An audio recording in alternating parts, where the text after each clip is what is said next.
everyone! In this video, we'll be looking at how the supernatural is presented in Macbeth. In my other video on ambition in Macbeth, I give an overview of the play's historical context, and one of the important points I mentioned there is James I's influence over Shakespeare as a playwright. For James I, witchcraft was a topic both fascinating and terrifying. When he was still James VI of Scotland, he published in 1597 a treatise titled Demonology, which is about the existence of black magic and the handling of witches. Back in the 1590s, James had instigated a sweeping series of witch hunts and trials. Then, just 1 year after ascending the English throne in 1603, he passed what was at that point the harshest statute against witchcraft. Nowadays, the phrase witch hunt is mostly used in a figurative manner, meaning a public, often humiliating, investigation of a famous figure. But back in Renaissance England, the targets for these witchcraft trials were usually poor, cranky old women, whom people would blame if they had contracted illnesses or run into misfortunes, or without much scientific basis. As the patron of Shakespeare's troupe, James I would most definitely have had a view on the dramatic portrayal of the witches in this play, and the bard himself would also have given much thought into how he should stage such a controversial trope, and what emotions he would want to incite from the king and his audience. But Shakespeare's tightrope walking manoeuvre went beyond his knack for royal flattery. And even though he was definitely aware of the king's touchiness about witchcraft and necromancy, the bard did not shy away from engaging with these topics, nor did he simply condemn supernatural agents in the manner of James I. Now this view is also conveyed by Stephen Greenblatt, who is one of the most respected Shakespearean scholars today.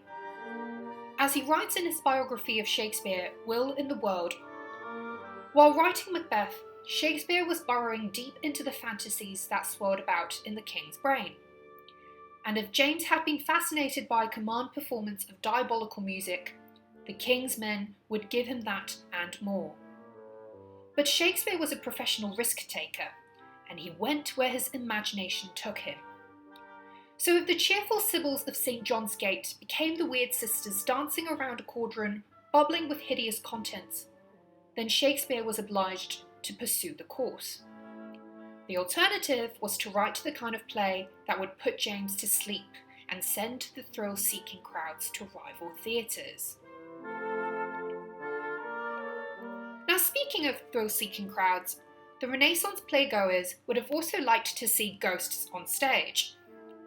The ghost was a well-known dramatic device in Shakespeare's time, harking back to Senecan tragedies in which the ghost figure would sometimes appear to call for revenge.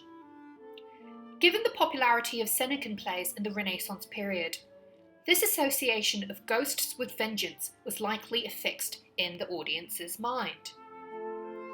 Interestingly, while Shakespeare does exploit this motif in Hamlet and Julius Caesar, in which King Hamlet and Caesar's ghosts allude to revenge, Banquo's ghost in Macbeth neither speaks nor expresses such a wish.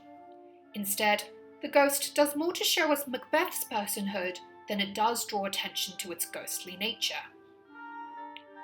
Another question to consider is why Shakespeare chose to resurrect Banquo but not Duncan, which would seem to make more dramatic sense and grant a greater level of theatrical satisfaction. After all, it would be poetic justice for a murdered king to return and to confront his betrayer. Contextually though, perhaps it would have been unwise to stage the ghost of a king in front of a living king. And despite the ghosts in Hamlet and Julius Caesar both being kings, Hamlet and Julius Caesar are Elizabethan plays, which means that they were written before James I's ascension. Now, despite the spectacle and politics that would have motivated Shakespeare to include supernatural elements in his play, it's important that we don't lose sight of the bard as being, above all, a humanist playwright. This means that the core of his works are firmly centred on the individual, and that his interest is always on how the self responds to external and internal forces.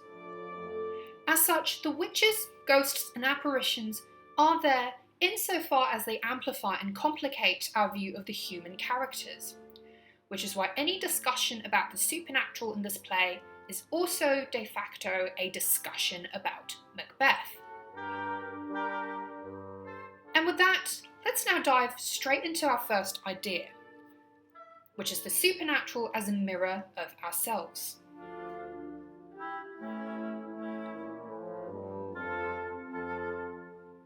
One of the most famous lines from this play comes at the end of Act 1, Scene 1, when the witches chant in unison, "Fair is foul and foul is fair, hover through the fog and filthy air."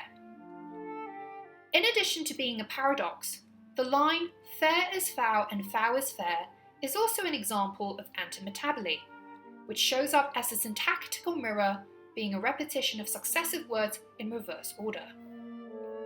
The witches here are saying that good is evil and vice versa, and the inverted syntax reinforces the idea that what's good on the surface could in fact be rotten within, and likewise, what's bad on the outside can sometimes lead to some sort of good. Now, it's easy to apply noble Macbeth and his eventual murder of Duncan to the fair is foul reading. But who's foul that's also fair?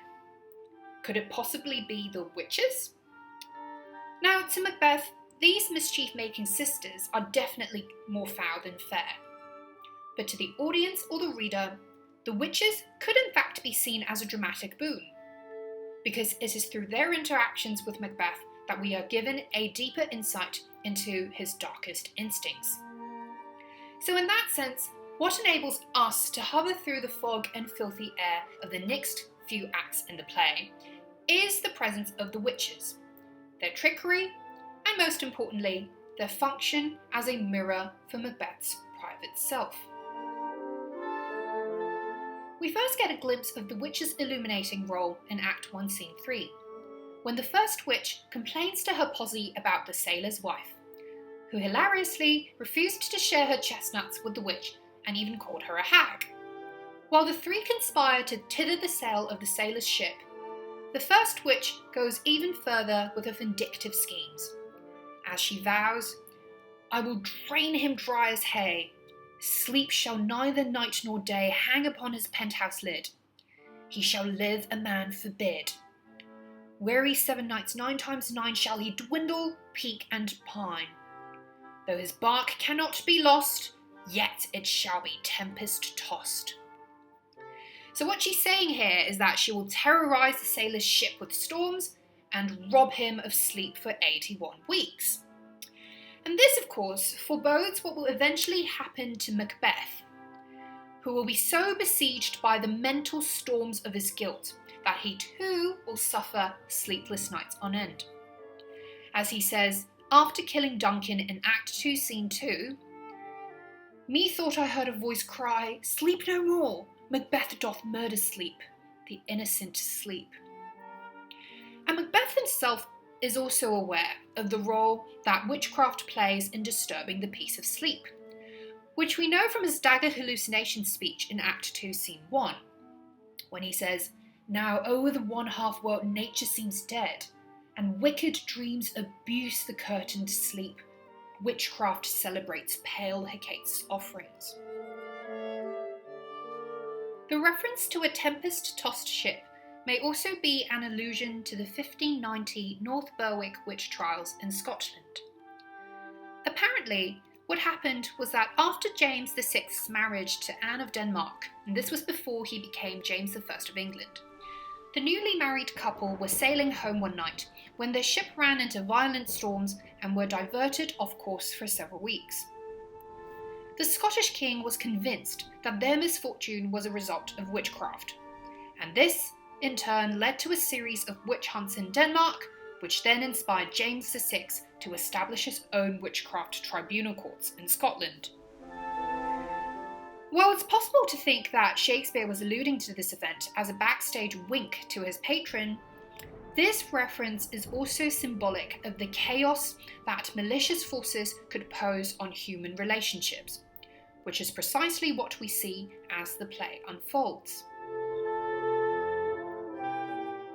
Most Most people tend to focus on Macbeth's response to the witches when they first meet on the heath in Act 1, Scene 3.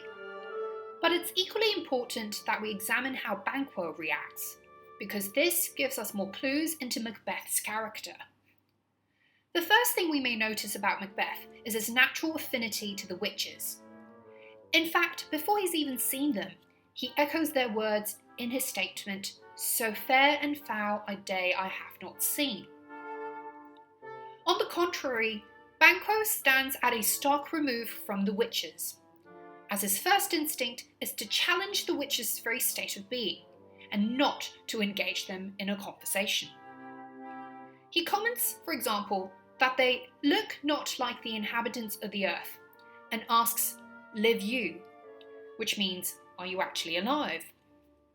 Macbeth, on the other hand, assumes even before the witches have spoken to him that they possess human faculties, which we can infer from his command for them to speak, and his later addressing them as imperfect speakers. While Banquo draws an analogy between bubbles on earth and the witch's appearance, implying that these figures are no more than figments of one's mind that one should dismiss, Macbeth uses a simile, as he says, "What seemed corporal melted as breath into the wind." And this presupposes that these supernatural beings are more human than creatures, and as such, we see him establishing a subconscious link between himself and the witches. So while Banquo sees a clear distinction between the supernatural and the human, and the need for the latter to fend itself against the former, Macbeth pursues and even embraces a conflation of the two spheres, because he wants the knowledge of the witches, and hence his constant asking of why and how in his interactions with them throughout the play. Indeed, this difference between Banquo and Macbeth is perhaps best borne out by the questions they each ask upon the witches' disappearance, with Banquo asking, "Whither are they vanished?" and Macbeth responding with, "Would they had stayed?" So Banquo's emphasis is on them gone, while Macbeth's wish is to have them remain. It is probably ironic then that Banquo should eventually return to haunt Macbeth in the supernatural form of a ghost in Act 3, Scene 4. And with that, let's now move on to our second key idea, which is the supernatural as a reminder of mortal limits. Now, one of the most ironic things about this play is Macbeth's powerlessness upon gaining power. Early on in Act 1, Scene 3, we already see Macbeth at the mercy of forces he can neither control nor command. If you remember, the witches vanished despite his charge for them to speak. And in Act 4, Scene 1, he is told that the visions will not be commanded and that he should listen but speak not to it. So in the words of another Shakespearean play, Othello, Macbeth is led by the nose as asses are, by Kate and her sisters, who first bait him with the possibility of kingship, only to then mock this great king, end quote, while he grovels in the anguish of guilt and unknowing. Another instance where we see Macbeth's inability to control the supernatural is when he confronts Banquo's ghost in Act 3, Scene 4, where he cries, "Prithee, see there! Behold! Look! Lo! How say you? Why? What care I? If thou canst not, speak too! If charnel houses and our graves must send those that we bury back, our monuments shall be the moors of kites." Now, interestingly, we see that he tells Banquo's ghost to speak, which, like the witches and the apparitions, also ignore his order. The personification of charnel houses and our graves being agents who can decide to send those that we bury back exposes the uselessness of his murders and undermines Macbeth's only source of power at this point in the play, which is his murderous tyranny. So whatever he orchestrates on a mortal level, the spiritual realm seems to be able to conjure up a response that returns to haunt him. And having exhausted his arsenal of mortal weaponry, such as daggers and assassins, it seems that there is just nothing else Macbeth can do to chase away the bloody spectre of Banquo. Macbeth's impotence is especially apparent after the second entrance of Banquo's ghost, where he says, "Avaunt, and quit my sight! Let the earth hide thee! Thy bones are marrowless, thy blood is cold. Thou hast no speculation in those eyes which thou dost glare with." Ironically, the description he attributes to Banquo's ghost could also apply to his own murderous persona. Because having betrayed the king, he too is marrowless in his deceit. Having ordered the murder of Duncan, Banquo, Fleance, and later Macduff's family, he is cold-blooded in his brutality. And having fallen into the grasp of an illegitimate and doomed station, Macbeth is shown to have no speculation, where speculation here means not only the ability to see, but the faculty of intelligence and the prudence of foresight. So it seems then that Macbeth sees his worst self reflected in Banquo's ghost, and by crying out for the earth to hide thee, he is really asking to escape from the terror of himself.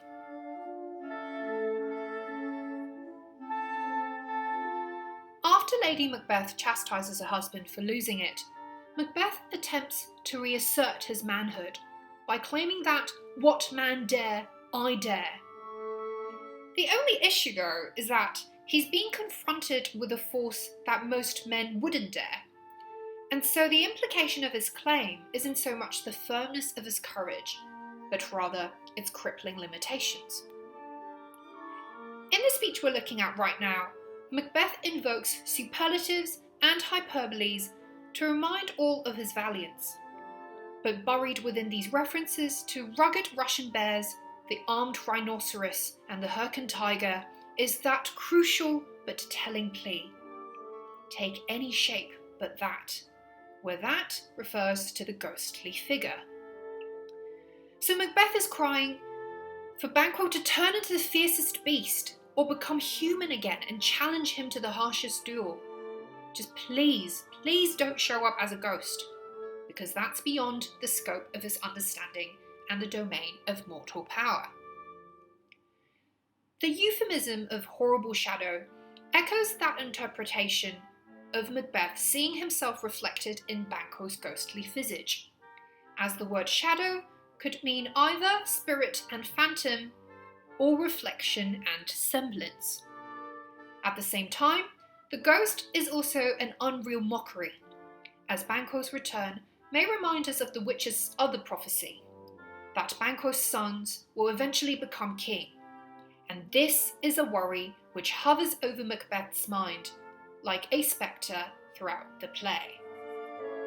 What this scene also exposes is the limits of free will, since the more Macbeth seemingly takes into his hands the course of his fate by murdering those around him, the more he realises just how helpless he is, because his actions are ultimately not the evidence of individual agency, but the product of inexplicable yet much more powerful forces that are beyond human comprehension. One interesting counterpoint to look at is Trevor Nunn's 1979 RSC production of the play, in which Banquo's ghost isn't shown on stage, and so the audience is forced to consider Macbeth's reaction not as a response to paranormality, but instead as a psychological projection of his own fears. But ghost or no ghost, we know from the witch's cranky curse of tethering the sail of the sailor's ship in Act 1, Scene 3, that Macbeth is, in his own way, just another tempest-tossed ship in the grand scheme of fate, which is subject to forces that he can't ever fathom or control. Here, it's perhaps useful to quote the 20th century Austrian-British philosopher Ludwig Wittgenstein on his idea of determinism, where he says, You sometimes see in a wind a piece of paper blowing about anyhow. Suppose the piece of paper could make the decision. Now I want to go this way. I say, queer, this paper always decides where it is to go. And all the time, it is the wind that blows it. I know it is the wind that blows it. That same force, which moves it also in a different way, moves its decisions. So in a way, Macbeth is just like that piece of paper that Wittgenstein refers to. And the wind could be those supernatural forces that constantly bandy him about. And while this comparison somewhat undercuts the nobility of Macbeth's stature, it accentuates the human fragility at the core of the soldier, thane, and one-time king. Let's now move on to the final idea of this video, which is the supernatural as a caution against the need for certitude. For all the villainy that the witches seem to represent in the play, they've in fact given Macbeth what's probably the best advice. Seek to know no more. And while it's fair to say that the supernatural is a trigger for Macbeth's doomed descent, it's equally fair to say that Macbeth's own insatiable need to know is what's dug him his grave. And we see this when he first encounters the witches on the heath, where he confronts them with a barrage of questions as shown here. And if we contrast Macbeth's questions against Banquo's, we'll realise that Macbeth asks epistemological, meaning knowledge-based, questions. And as such, he implicitly accepts that the witches exist. On the other hand, Banquo is much more concerned with the ontological status of these witches, and so is fundamentally sceptical about the notion of the witches' existence. It's also significant that the knowledge Macbeth seeks confounds human logic, which we know from his question, "Say from whence you owe this strange intelligence." Now, of course, this motif of transgressive curiosity as a dangerous, punishable desire would not be alien to Renaissance audiences. For example, think Adam and Eve in the Book of Genesis, or Dr. Faustus by another Renaissance playwright, Christopher Marlowe. After the appearance of Banquo's ghost, Macbeth goes looking for the witches and asks them what his heart throbs to know. Shall Banquo's issue ever reign in this kingdom? The answer he receives is the horrible sight of the 8 kings with Banquo following close behind, holding a glass which confuses Macbeth's eyes and unsettles his mind.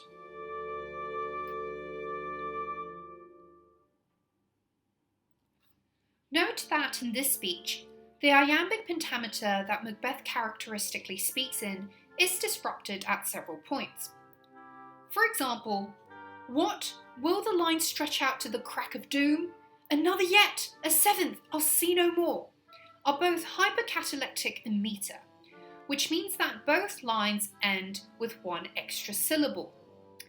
This achieves 2 effects. Syntactically, it mirrors that action of stretching out alluded to by Macbeth, and symbolically, it creates the idea of a long-established line of royal lineage, from which Macbeth is excluded. So in agony, he cries out that he wants to see no more, and yet his eyes stay fixed as he sees that horrible sight. So while the terrifying pageantry of the moment may haunt Macbeth, we see that it is not enough to extinguish his damning need for certitude. But by the end of witnessing these prophetic sights, Macbeth is left none the wiser. "What? Is this so?" he asks, and it is this growing state of bewilderment that drives him to make one irrational decision after another, ultimately concluding in his tragic demise.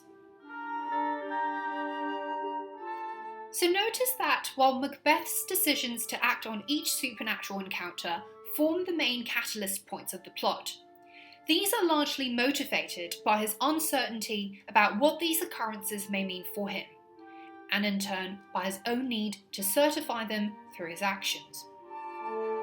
So let's conclude by summarising these moments. In Act 1, Scene 3, Macbeth hears the witch's prophecy for the first time, but can't quite make sense of it. And so he goes off, tells Lady Macbeth about it, and together they plot Duncan's murder. As we move on to Act 3, Scene 1, we see that he recalls the witch's prophecy about Banquo's sons being king, but isn't quite sure if that means Banquo's sons will come seizing his own crown, and so orders Banquo and Fleance's killing. In Act 3, Scene 4, he sees Banquo's ghost at the feast, but can't quite fathom how such strangeness has come about, and as a result, he freaks out and goes to the witches for more answers. And then finally, when we reach Act 4, Scene 1, Macbeth sees the apparitions but doesn't get the satisfactory answers that he needs, and as a result, he orders the attack on Macduff's castle and the seizing of Fife, which sets off the revenge of Macduff and Malcolm with the English troops. So maybe Shakespeare is suggesting to us that sometimes the best way to deal with spooky encounters and kooky visitations is to simply ignore them. Because trying to make sense of supernatural solicitings can often bring more ill than good. And that's it, everyone! If you find this video helpful, please give it a thumbs up and subscribe to this channel for other GCSE and A-level English literature videos. Make sure you check out the blog post for this in the description box below, and don't forget to leave a comment so that you let me know what you're studying and what else you want to see from this channel in the future. See you soon!